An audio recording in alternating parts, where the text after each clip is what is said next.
Hey guys, welcome back to the Hollywood Smash, brought to you by Smash Entertainment, where we catch you up on all the latest things in film, television, music, fashion, and everything else in between. Let's catch you up on what you missed this week. As always, I'm your host Morgan. Stay tuned. After a spectacular year of America's true pastime, the NFL now heads to its annual monster conclusion, the Super Bowl in Los Angeles. Now, of course, you will already know that the game will feature the upstart Cincinnati Bengals versus that hometown favorite, LA Rams. But the bigger question for us here at the Hollywood Smash is who's featured in the halftime show? This year's Super Bowl halftime, sponsored by Pepsi, promises to be one for the ages, with performances by Snoop Dogg, Eminem, Kendrick Lamar, along with the queen of R&B, Mary J. Blige, and the legend himself, Dr. Dre. Any one of the five performers individually would have been a fantastic catch for the NFL, as they have all had multiple number one singles and albums in the past, but to get them collectively was quite the coup. The origins of this fantastic collaboration can be traced back to 2019 when Jay-Z and Roc Nation formed a new partnership with the NFL to lead the NFL's music and entertainment endeavors. Staying in music news, sort of, let's pause for a moment to congratulate another chart-topping artist. The Princess of Pop, Rihanna, and her new beau, A$AP Rocky, are expecting their first child. Although it may appear the Fenty Beauty, mogul, billionaire has been trying to disguise her growing belly under baggy clothes and oversized jackets the past few months, Rihanna and her beau recently hit up trendy NYC eatery Carbone earlier this month and openly rubbing her baby bump. Here's wishing both Rihanna and A$AP Rocky a happy, healthy child. And last in music news, the new number one song in America is We Don't Talk About Bruno from Disney's film Encanto. Lin-Manuel Miranda's catchy tune replaced Adele's Easy on Me for the top spot, becoming the first Disney song to reach the top of the charts since A Whole New World from Aladdin in 1993.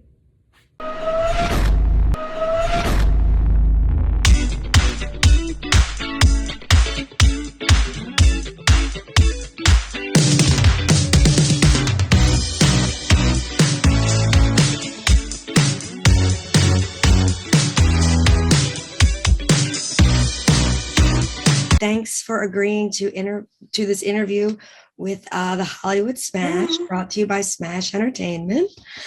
So we're really excited to have you here. How's everything going? Thank you. Everything's good. Working here and there, auditioning, adopted 2 new dogs, moved to Georgia. But that's pretty much how life's been. So I guess we'll just dive right into, the questions that the people want to know. How did you get started in this business? Luckily for me, I grew up about an hour away from New York. I'm from New Jersey. So, I had it a little easier than people in the Midwest and, other places. So I loved movies. I always loved movies. So, and I was kind of shy. But I was like, I really want to do this. So I just forced myself to start taking acting classes. After that, I was like, okay, I'm going to go to New York. I'm going to try to get an agent. Right. I got a background agent. That's how I started. Like everybody started doing like extra work.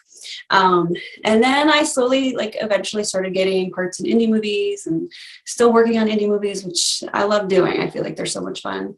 But yeah, that's pretty much how I got started. Okay. Yeah. So you would say at like a young age, you realized this was something you wanted to do. So then luckily for you, you were close enough to New York. You got to pursue that. Mm-hmm. I looked at your IMBD. You've got a lot of stuff on there. You've done quite a number of things. Yeah. Thanks. Took a while. Yeah. Thanks.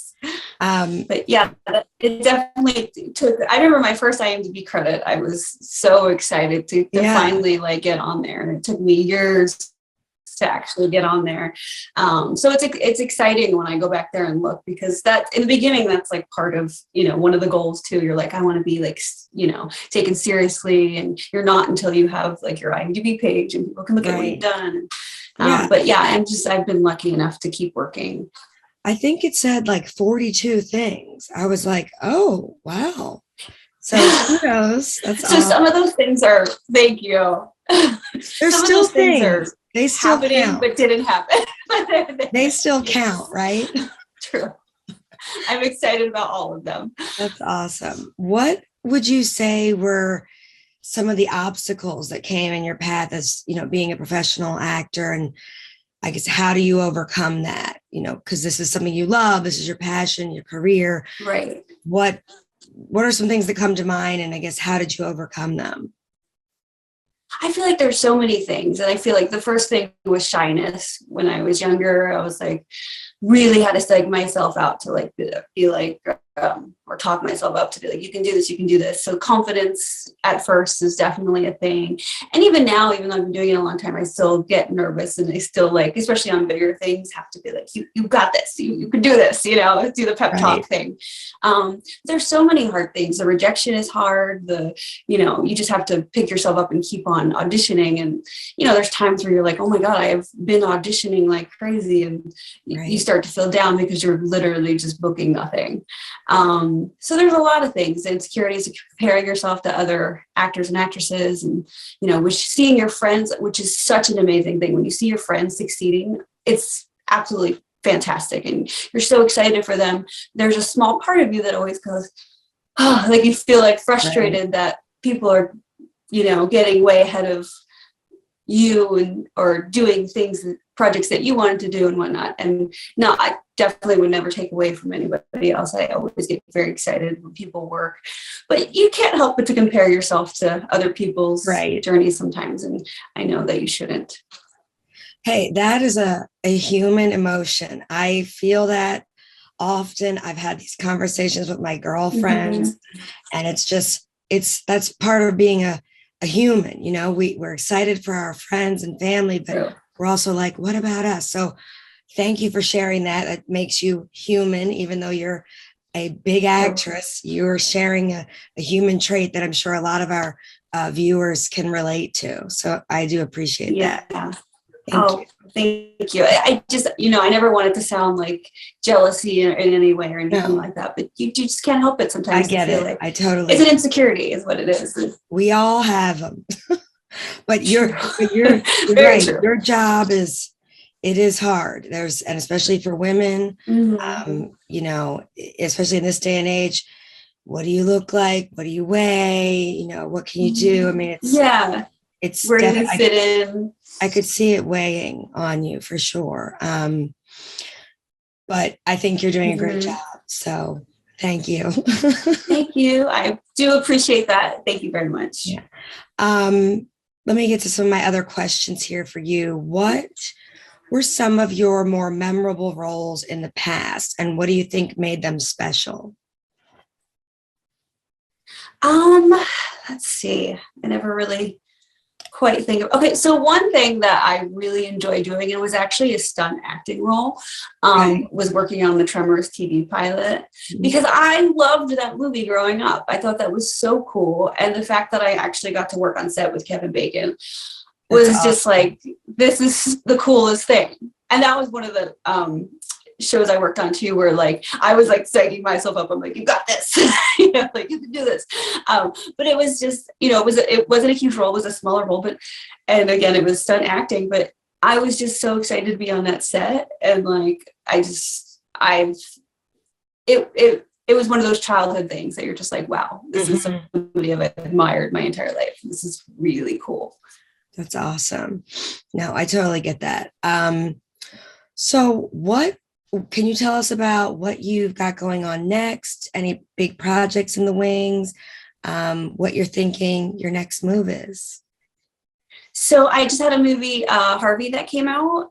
It's on Amazon now and a bunch of other platforms. I think it'll be added to a few more in about a month. But that was one of the first movies that SAG approved in indie movies in 2020 because everything was shut down. Right. So it was a big deal for us to be able to shoot that movie. But I'm really proud of it. And it was super fun to do because that role was like unlike anything else I played. I played Karen and she was a Karen.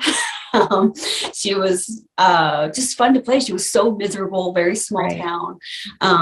Those kind of roles are a lot of fun because that's not me in my everyday life, but and I just got to be like, mean and miserable. And I just have I had fun with it, a lot of fun with it. So that's out now. That just came out, I want to say 2 weeks ago. And where can we watch that? It's on Amazon Prime as of a few days ago. It's also on like Tubi.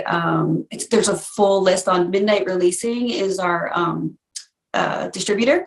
So if you go on their website, they have like every single platform that it's on right now. Okay, awesome. Well, I will make sure to get that list and link it for our viewers and subscribers. If there was anything you could tell up and coming actors, actresses, some advice, can you go ahead and share that with us now? Yeah, I think that I always say the same thing, just like don't give up. If this is really what you want, you're gonna have your ups, you're gonna have your downs. Just keep doing it, because if you give up or you have plan B, C, and D, and put all your energy into B, C, and D instead of A, you might not get there. So I just think put all your energy into it if you know it's what you want. Don't give up. Don't let when you're younger, especially parents sometimes will be, and friends and family, and everybody will be like, oh, that's a really hard thing to get into. Are you sure you want to do it? They'll be discouraging, and it comes from a place of love a lot of times. But if that's what you want to do, just do it. It's your life. Don't give up. I love that advice. Great. Well, Erin, thank you so much for being with us today.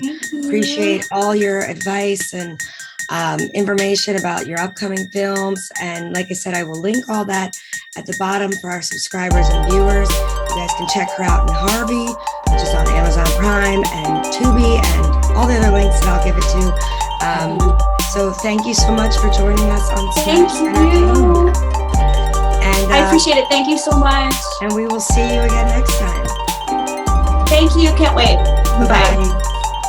At Smash Entertainment, we cover all things entertainment, and that includes us. Be sure to check out our feature film, What Death Leaves Behind, on Amazon Prime, iTunes, Vimeo, Vudu, Google Play, and YouTube. And be on the lookout for our next feature film, a comedy titled The Realtor, coming soon. More details will be forthcoming, but trust me, this one's gonna be funny. That's it for this week. Thanks for joining me from home. As always, I'm your host Morgan with the Hollywood Smash, brought to you by Smash Entertainment. We look forward to seeing you next week when we catch you up on all things Hollywood and entertainment. Also, be sure to like, share, and subscribe in the links below.